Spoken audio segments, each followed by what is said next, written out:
एकदम zero level से चलो, तो वही कक्षा 5 से आप फिर पढ़ना स्टार्ट करोगे, तो भैया पहले से ना इसको मजबूत कर लो। जब यह दोस्तों आज मैं आपके सामने लेकर आया हूँ सम, विषम और स्थानीय मान।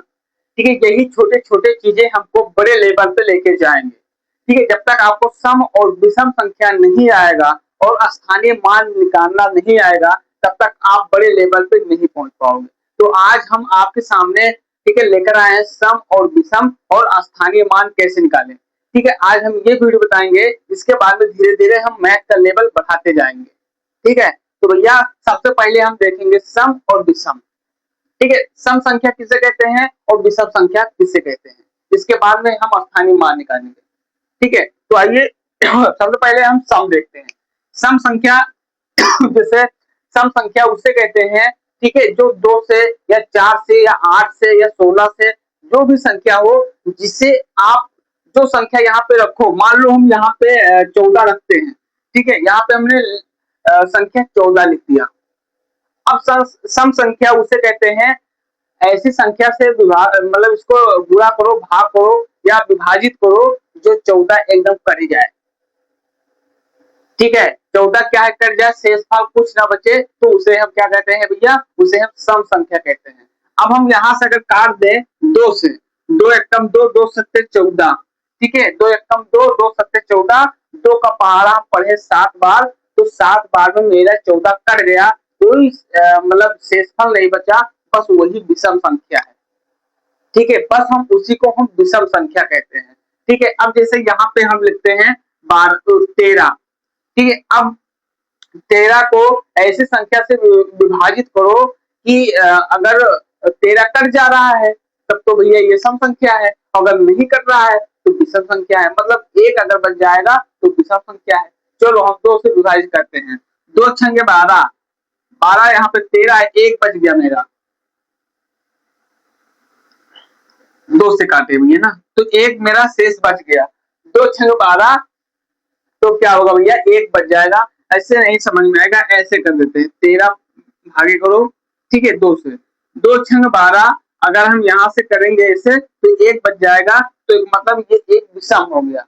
ठीक है, मतलब 13 विषम हो गया, तो 13 संख्या को हम कहेंगे विषम। ठीक है, ये 2 से या किसी से आप अगर 12 से काटो, 12 एक कम 12, तब भी तो 1 मेरा बच जाएगा, तो ये विषम संख्या हो गया, 13 विषम संख्या हो गया। ठीक है, और जो संख्या पूर्ण रूप से कट जाए, उसमें कोई शेष ना बचे, उसे हम सम संख्या कहते हैं। ठीक, तो हमने सिर्फ 1 ही मिनट में हमने सम और विषम संख्या समझ लिया कि सम संख्या किसे कैसे हैं कहते हैं और विषम संख्या किसे कहते हैं।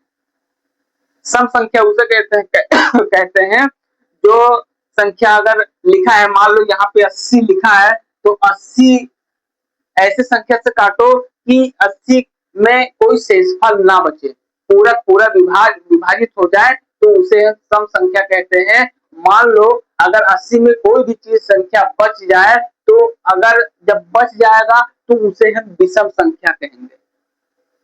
ठीक है, जो नहीं बचेगा पूरा कट जाएगा वो सम हो जाएगा, जो बच जाएगा वो विषम हो जाएगा। ठीक है, तो हमने सम और विषम के बारे में समझ लिया, हमने शॉर्टकट में बता दिया है। ठीक है, आप समझ जाइएगा। ओके, अब है स्थानीय मान। अब स्थानीय मान हम कैसे निकालें। ठीक है, स्थानीय मान निकालना बहुत जरूरी है, क्योंकि जब आगे हम धीरे धीरे गणित पढ़ेंगे ना, आगे हाई लेवल पे जाएंगे ना, तो स्थानीय मान निकालना आएगा। जैसे यहाँ पे हम ले रहे हैं 8,06,967, 8,06,967, ये हमने ले लिया, एक संख्या ले लिया हमने। ठीक है, अब हमको क्या करना है, इसका स्थानीय मान देखना है कि 8 का स्थानीय मान कितना है। तो देखिए कैसे निकालेंगे, अगर ऐसी संख्या कहीं आपको दिख जाए तो स्थानीय मान बोला जाए निकालने के लिए, तो हमको क्या करना है, देखो एक सिंपल ट्रिक है, कुछ नहीं, 8 है ना, सबसे पहले वाली 8 संख्या उठा लो, इसके बाद में क्या करना है, एक गिन लो, 1 2 3 4, 4 संख्या है ना, पहले वाली संख्या के पीछे कितनी संख्या है, 1 2 3 4 संख्या है, तो हम क्या करेंगे 4 जीरो बढ़ा देंगे। ठीक है, हमने 4 जीरो बढ़ा दिया। इसके बाद में फिर ये तो मेरा हो गया, अब बचा 6, तो 6 को यहाँ पे लिख लो, फिर देखो 6 के बगल में कितनी संख्या 1 2 3 है, तो यहाँ पे आप 3 जीरो लगा दो। फिर ये वाले मेरा फाइनल ये बचा 9, तो 9 को उठा के यहाँ पे लिखो। इसके बाद में देखो कितनी संख्या है, 2 है, तो यहाँ पे 2 लिख दो। फिर यहाँ ये मेरा फाइनल हो गया। अब बचा ये, तो इसको उठा के यहाँ पे रखो। फिर देखो कितनी संख्या है, 1 है, तो 1 जीरो लिख दो। फिर मेरा बचा ये भी फाइनल, मेरा बचा 7। अब 7 को उठा के यहाँ पे रख दो, तो 7 क्या होगा, 7 बराबर 7 ही होगा। आगे कोई संख्या नहीं है, अगर आगे कोई संख्या होता तो हम जीरो लगा देते। आगे कोई संख्या ही नहीं है तो क्या होगा, 7 का 7 ही हो जाएगा। तो इसी को हम बोलते हैं स्थानीय मान। जैसे यहाँ पे मान लो 12 6 2 है। अब इसका स्थानीय मान निकालो। एक का कितना है, एक के पीछे कितनी संख्या है, 1 2 3 है, तो 3 जीरो यहाँ पे लगा दो। फिर 2 यहाँ पे रखो, 2 जीरो लगा दो। फिर 6 रखो, 1 जीरो लगा दो। फिर 2 का 2 हो जाएगा। बस इसी को स्थानीय मान निकालना कहते हैं। बहुत सिंपल तरीका है भैया। और देखो स्थानीय मान क्या है, जब आप 8 में है ना, 9 में, अगर आप 8 में पढ़ रहे हो तो आपको आता ही होगा। ऐसे नहीं भैया, जब आप कॉम्पिटिशन लेवल पे जाओगे ना भाई, स्थानीय मान ऐसा आ जाएगा कि आप चकरिया जाओगे। हमने दिया है, हमको पता है, ठीक है। और जब आप हाई स्कूल में जाओगे तो स्थानीय मान जैसे कोई सवाल दे दिया है ना, तो आपको स्थानीय मान निकाल के तब आप आंसर ला पाओगे। कभी कभी होता है ना भाई कि हमको एलसीएम निकालना पड़ता है। एलसीएम तो बहुत निकालना पड़ता है भैया। आप जब हाई स्कूल पास कर जाओगे, अगर मान लो हाई स्कूल आपने नहीं पास किया है, जब पास करोगे जाओगे तब पता चलेगा कि मास्टर सही बोल रहा था। एलसीएम निकालना पड़ता है,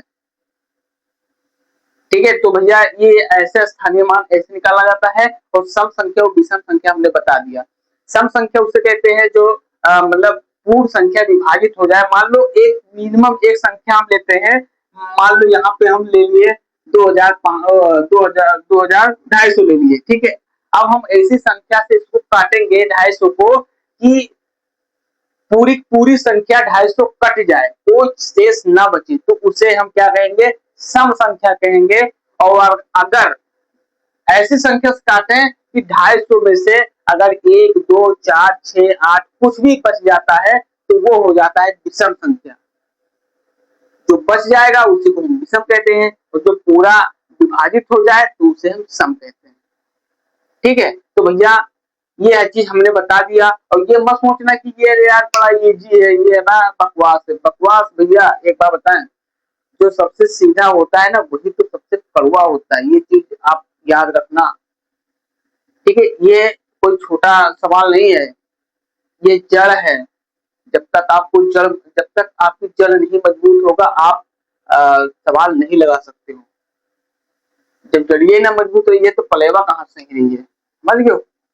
कहावत है, जब जड़िए ना मजबूत रही है तो पलेवा कहाँ से ही रही है। यही छोटे छोटे चीजें आगे चल के आपको परेशान, अगर मान लो ये अरे हटाओ यार इसको निकाले, अब आपको थोड़ा थोड़ा आ रहा है, पूरा नहीं निकालना आ रहा है, आगे चल के यही आपको आपके सामने प्रॉब्लम बन के खड़ा हो जाएगा। तब आप क्या करोगे, फिर शुरू लेवल से ही करोगे। अभी बहुत सारे स्टूडेंट क्या होते हैं, हाई स्कूल इंटर पास कर लेते हैं। अब उनके मम्मी पापा बोले कि ये तुम इस चीज की तैयारी करो।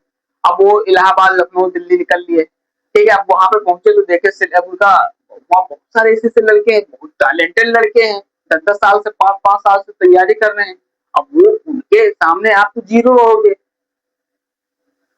तब क्या करोगे। तो आप जब कोचिंग में जाओगे तो आपको बताया जाएगा कि एकदम एनसीईआरटी का बुक लो, एकदम जीरो लेवल से चलो। तो वही कक्षा 5 से आप फिर पढ़ना स्टार्ट करोगे। तो भैया पहले से ना इसको मजबूत कर लो, जब ये चीज मजबूत हो जाएगा तो ऑटोमेटिक आप क्रॉस कर जाओगे, ठीक है। जब ये बहुत लोग कहेंगे ना छोड़ो ये सब चुटकियों का काम है, चुटकियों का काम नहीं भैया, लगाओगे ना अच्छे अच्छे लोग फेल हो जाते हैं, ठीक है भैया। तो इसको कमजोर ना समझो, यही मेन जरिया है।